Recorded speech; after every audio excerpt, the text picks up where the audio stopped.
بچ جائیں جی فرقوں سے، اللہ کا شکر ادا کریں، اس لعنت سے آپ باہر نکلیں۔ مطلب آپ مجھ سے یہ کہہ رہے ہیں کہ میں ایک فرقے سے نکلوں تو اب میں اور کس گندے تالاب میں چھلانگ ماروں؟ تو یہ تو کام کرنے کی ضرورت ہی نہیں ہے۔ یہ کون سی دین کی خدمت ہے فرقوں کے اندر گھس جانا؟ قرآن تو پورا اس کے خلاف ہے۔ وَاعْتَصِمُوا بِحَبْلِ اللَّهِ جَمِيعًا وَلَا تَفَرَّقُوا، تم سب کے سب مل کر اللہ کی رسی کو مضبوطی سے تھام لو اور فرقوں میں مت بٹو۔ اس آیت کے اوپر کسی نے عمل نہیں کرنا، صرف انہیں کے سامنے عمل کرنا ہے۔ اور اللہ کی رسی صحیح مسلم میں نبی اسلام نے بیان فرما دیا کہ وہ قرآن ہے۔ ہر کوئی اللہ کی رسی ڈیفرنٹ بیان کرتا ہے۔ ہمارے بریلوی بھائی کہتے ہیں وہ دیکھیں جی رسی ہوتی ہے نا جی، رسی کے اندر چھوٹے چھوٹے ریشے ہوتے ہیں، پھر مل کے ایک رسی بنتی ہے۔ وہ ایک رسی جو ہے وہ بابوں کی محبت کی ہے، ایک رسی جو ہے وہ نبی کی محبت کی ہے، ایک اللہ کی محبت کی ہے۔ حالانکہ اللہ نبی سے کوئی کسی کا لینا دینا نہیں ہے، بابے ہی ہوتے ہیں سب کچھ کے۔ تو اللہ کے بندو، مطلب یہ بتایا جا رہا تھا کہ اس میں سے ریشے نکال لیں، ریشے ہی تو نکال دیے تم نے۔ وہ رسی ایک ہے، وہ اللہ کی کتاب۔ وہ صحیح مسلم میں جو مدیر قوم کی حدیث ہے قرآن اور اہل بیت، اس میں نبی علیہ السلام نے فرمایا قرآن اللہ کی کتاب ہے، یہ اللہ کی رسی ہے، جو اسے پکڑے گا ہدایت پر ہوگا، جو چھوڑ دے گا وہ گمراہ ہو جائے گا۔ تم اللہ کی کتاب کو پکڑو، اپنا تعلق اس کے ساتھ مضبوط کرو۔ اللہ کی کتاب اللہ کی رسی ہے۔ یہ اوپر سے 4 حدیث ہے صحیح مسلم۔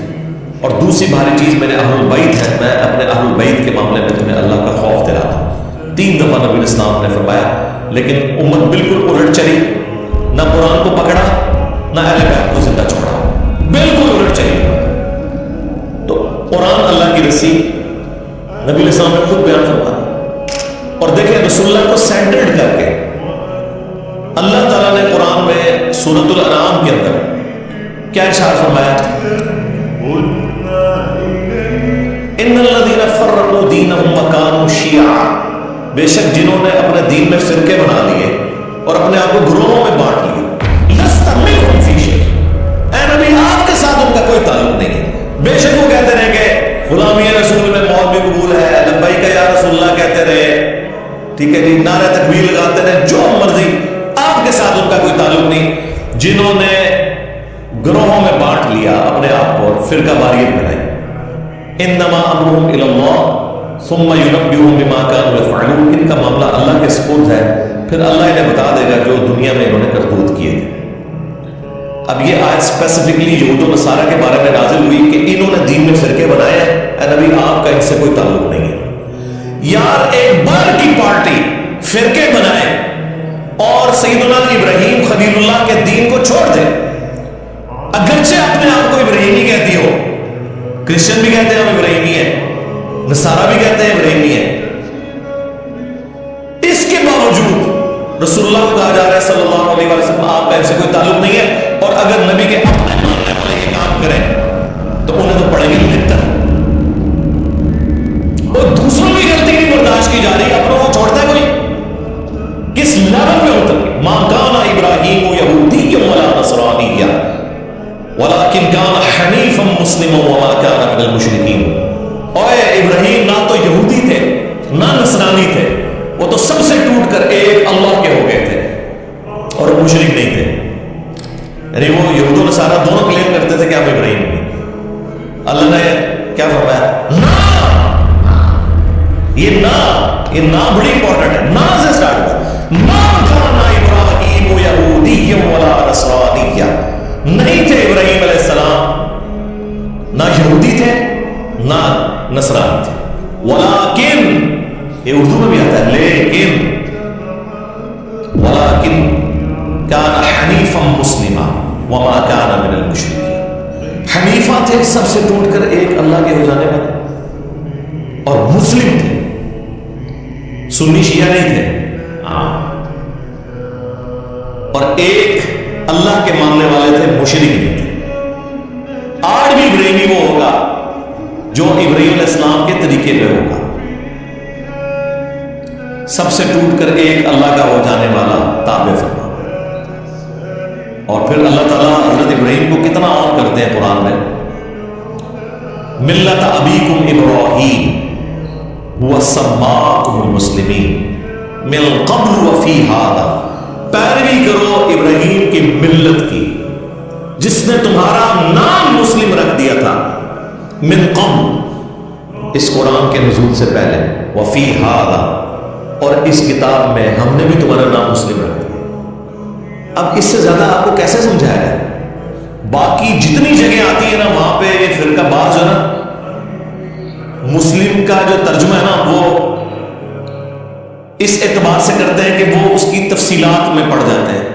ہم کہتے ہیں نا قرآن میں یا ایھا الذین آمنوا اتقوا اللہ، یا ایھا الذین آمنوا اتقوا اللہ حق تقاتہ ولا تموتن الا وانتم مسلمون، اے اہل ایمان اللہ کا تقوی اختیار کرو جیسا کہ تقوی اختیار کرنے کا حق ہے، اور تمہیں موت نہ آئے مگر اس حال میں کہ تم مسلم مرنا۔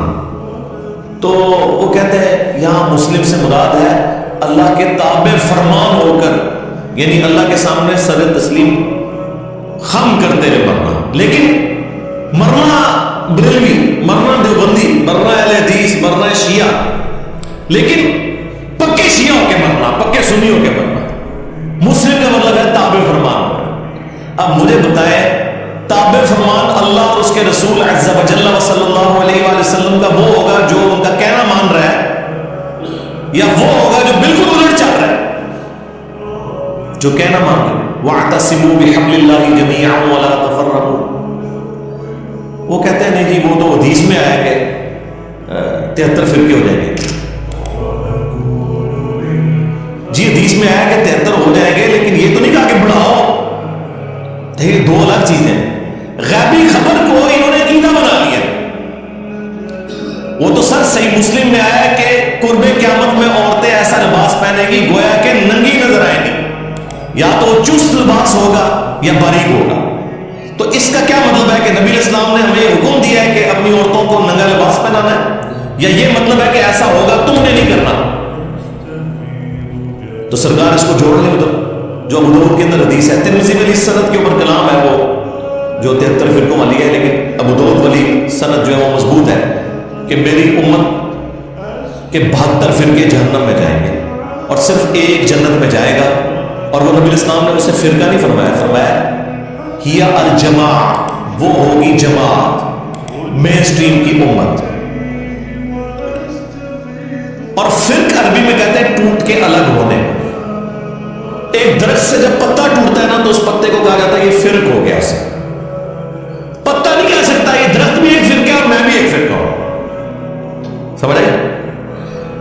تو اسلام ایک درخت تھا، نبی اسلام کے مبارک زمانے میں صحابہ اہل بیت ایک گروہ تھے، کوئی فرقے نہیں تھا۔ جب ان سے ٹوٹ کے لوگ الگ ہوئے، 72 پتے ٹوٹ گئے، اب وہ 72 یہ کہیں گے کہ اس درخت کو ملا کے ہم ٹوٹل 73 فرقے ہیں، یا یہ کہا جائے گا کہ 72 فرقے وہ اصل۔ اس لیے میرا چیلنج ہے کسی حدیث میں اس جنتی گروہ کو فرقہ نہیں کہا گیا، وہ ٹیکنیکلی غلط ہے، وہ فرقہ ہو ہی نہیں سکتا۔ جس سے ٹوٹ کے چیز الگ ہو وہ فرقہ ہوتی ہے، اصل چیز تو اپنی جگہ موجود ہے، سمجھ آئی؟ اس کو آپ فرقہ کیسے کہہ سکتے ہیں؟ یہ لنگوسٹک میں غلط سٹیٹمنٹ ہو جائے گی۔ اس کے لیے لفظ ہے طائفہ منصورہ، بخاری مسلم دونوں میں حدیث ہے، میری امت کا ایک گروہ قیامت تک حق پر قائم رہے گا، اور کوئی نقصان پہنچانے والا انہیں نقصان نہیں پہنچا سکے گا، وہ حق پر قائم رہیں گے یہاں تک کہ قیامت کی صبح ہو جائے۔ اور امام بخاری نے پتہ ہے اس حدیث کے اوپر کیا باب باندھا ہے؟ ہوا اہل العلم، اس سے مراد وہ لوگ ہیں جو علم والے ہیں۔ انہوں نے نہیں کہا کہ اس سے مراد بریلوی، دیوبندی، وہابی، شیعہ، سنی ہے، اہل علم۔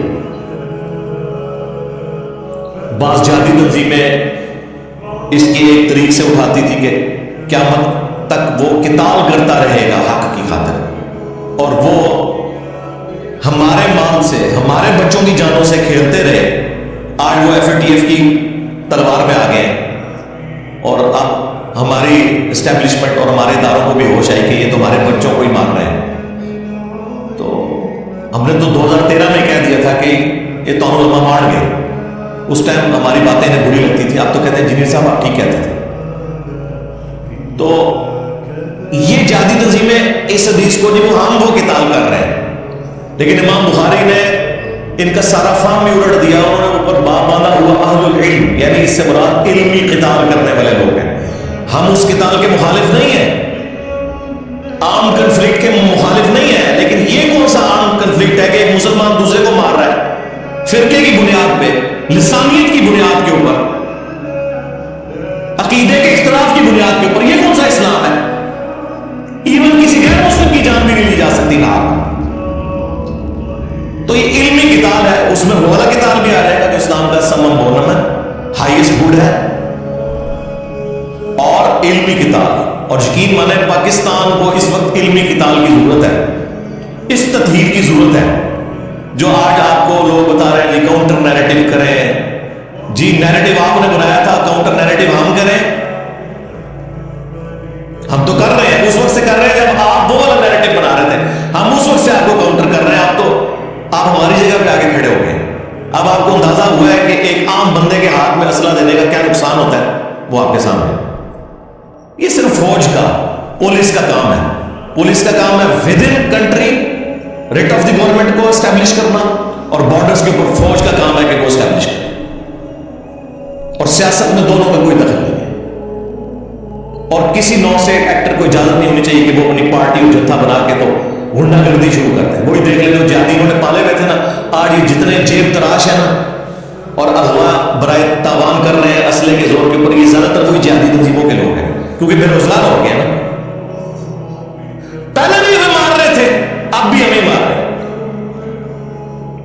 تو یہ فرقہ واریت اسلام میں حرام ہے، لہذا کسی حدیث میں نہیں ہے کہ فرقے بناؤ، وہ تو کہا گیا کہ فرقوں میں بٹ جائے گی تو نہیں حرکت نہیں کرنی۔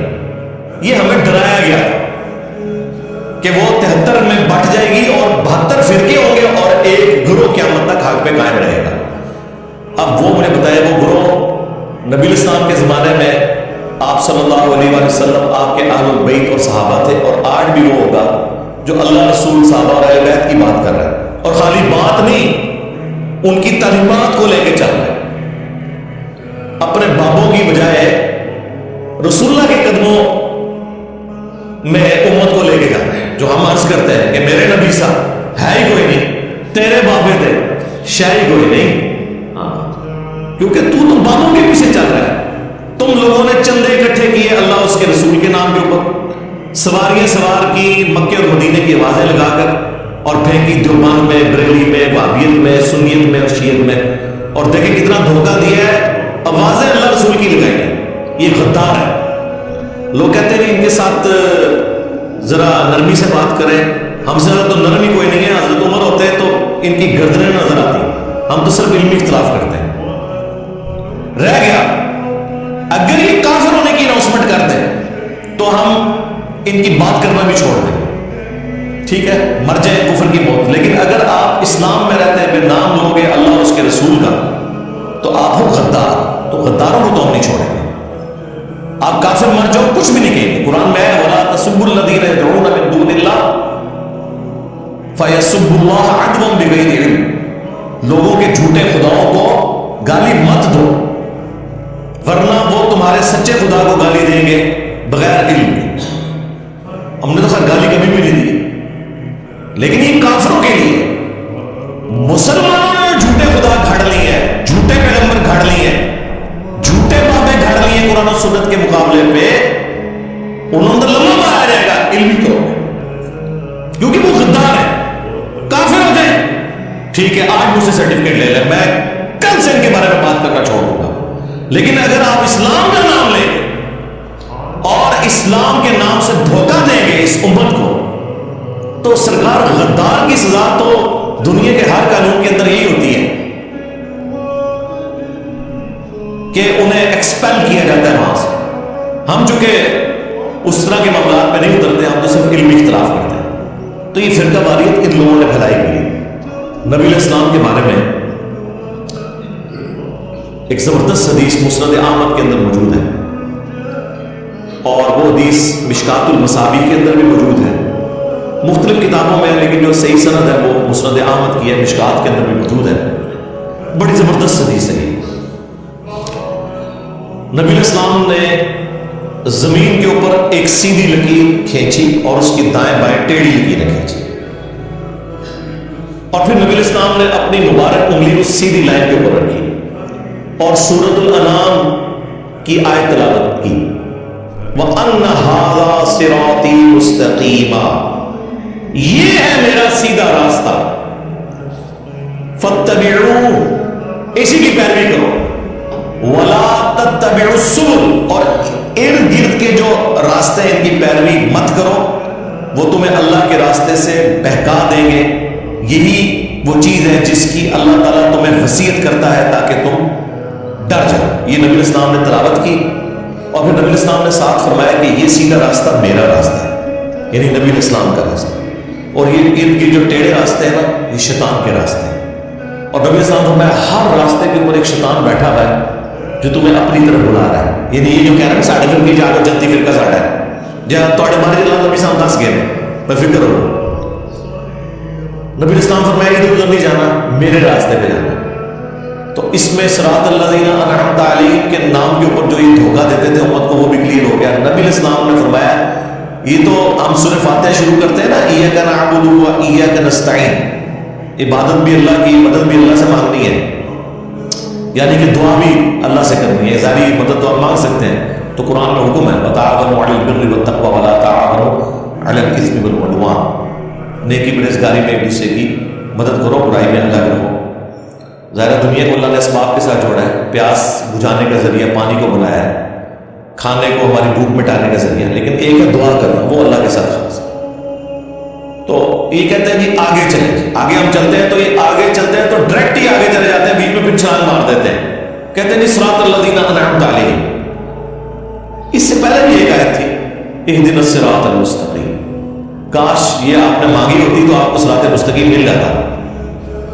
آگے چلے جاتے ہیں، ہم کہتے ہیں کہ آگے چلنے سے پہلے ذرا پیچھے دیکھ لیں آپ نے کیا پڑھا ہے۔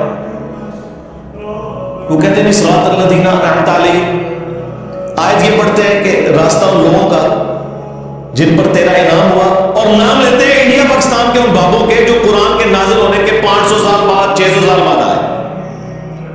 یار ان کے تو باپ دادا کیا پردادے لکڑ دادے پیدا بھی نہیں ہوئے تھے، قرآن نازل ہوا تھا، تو یہ بیچ میں کہاں سے آ گئے؟ قرآن تو صراط الذین انعمت علیہم انہی کو جانتا ہے نا کہ جنہیں قرآن کہہ رہا ہے من النبیین والصدیقین والشہداء والصالحین، سورۃ النساء۔ اور ڈیفینیٹلی کون؟ انبیاء کرام، صحابہ کرام والے بیت۔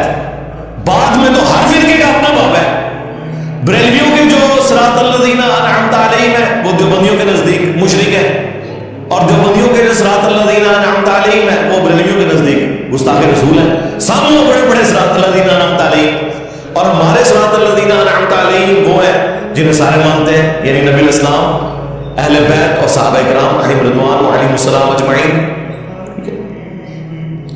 تو پیچھے آپ پڑھ کے دیکھیں اہدنا الصراط المستقیم، اے اللہ ہمیں چلا سیدھے راستے پر، راستوں پر نہیں۔ کہتے ہیں کہ سارے حق میں ہے، چاروں فقہ حق کے اوپر ہے، اور مسلح خانہ کعبے میں 4 ڈالے رکھے انہوں نے 1517 سے لے کے 1917 تک، 400 سال تک خانہ کعبے میں 4 امام تھے، حنفی، شافعی، مالکی، حنبلی، سارے الگ الگ نماز پڑھتے تھے اور کہتے تھے 4 امام حق میں ہیں، تو نماز تو کٹھی پڑھو، چلو ایک حنفی پڑھا لے دوسرا شافعی پڑھا لے، نہیں، امام اپنے اپنے مسلح اپنے اپنے، چاروں حق میں ہیں۔ کیوں دھوکہ دے رہے ہو؟ کہانی کہانی بند کرو، گورا اسی لیے تو آپ کا مذاق اڑاتا ہے، یہ تو سعودی حکومت نے آ کے اٹھائے ہیں یہ مسلح، اس پہ میری تفصیلی ویڈیو ریکارڈ ہے۔ 400 سال تک انہوں نے کعبے کو بھی فرقوں میں ڈیوائڈ کیا ہوا تھا۔